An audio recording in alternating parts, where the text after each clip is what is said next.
A 21-time WWE champion, Stevie Richards, recently claimed that Bloodline member Paul Heyman needed to go to rehab after the latest edition of Friday Night SmackDown. The star being referred to as Stevie Richards. Roman Reigns has not been seen on television since he lost the undisputed WWE Championship to Cody Rhodes at WrestleMania XL.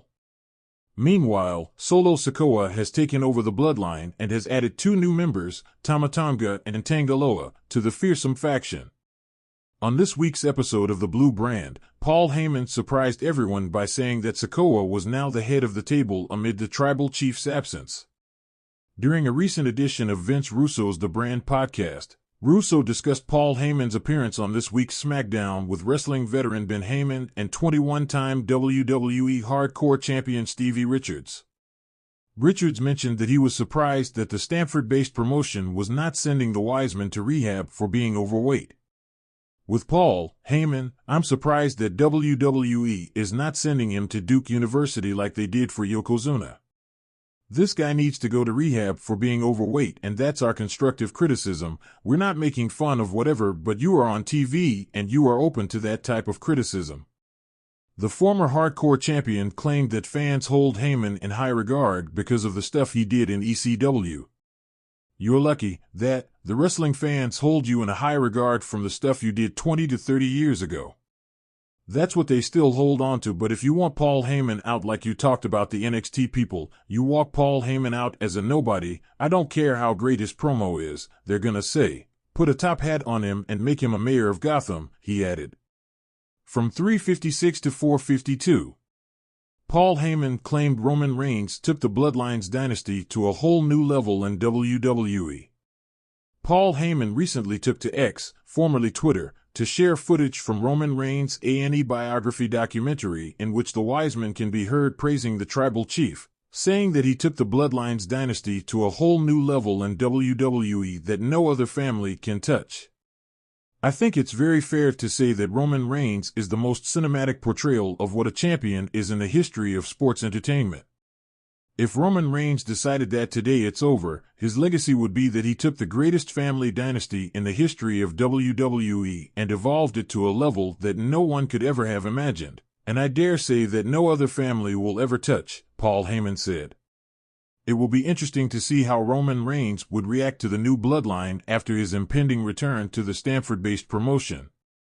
In the world of professional wrestling, few names carry as much weight as that of the 21-time WWE champion, John Cena. Known for his charisma, determination, and unyielding work ethic, Cena had faced all sorts of challenges in the ring. Yet, none had troubled him quite like the current situation with Paul Heyman, the enigmatic advisor to the Bloodline, WWE's most dominant faction. Cena sat in his locker room, the echoes of the cheering crowd still ringing in his ears after yet another successful match. But tonight, his mind was elsewhere. He had been observing Heyman closely for weeks, and something was off. The man known as the Wiseman seemed to be unraveling. As Cena watched Heyman backstage, he saw a man who was once the picture of confidence and cunning now showing signs of stress and erratic behavior. There were whispers among the locker room about Heyman's late nights, his increasing absence from crucial strategy meetings, and a growing dependency on painkillers, a dangerous crutch in the high-stakes world of professional wrestling. Heyman scoffed, trying to maintain his bravado. "I'm fine, Cena. Just a bit overworked, that's all. Nothing I can't handle." But Cena wasn't buying it. "Paul, I've been around this business long enough to know when someone is spiraling. You're not just overworked, you're burning out. And if you don't do something about it, it's going to end badly." Heyman's facade cracked for a moment, revealing the vulnerable man beneath the confident exterior. He knew Cena was right, but admitting weakness was something he had never been good at. "Rehab, Paul," Cena said softly. "You need to go to rehab. Take a step back, get yourself sorted out.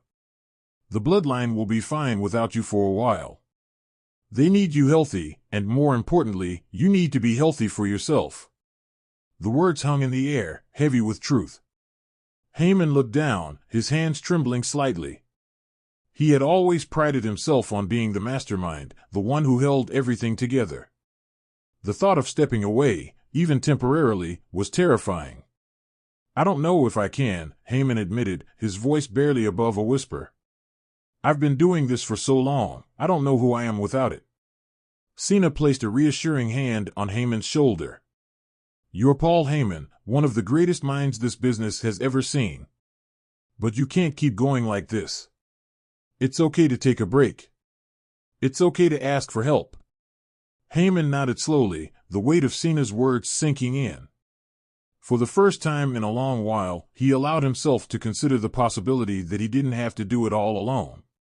"I'll think about it," Heyman said finally, his voice firmer.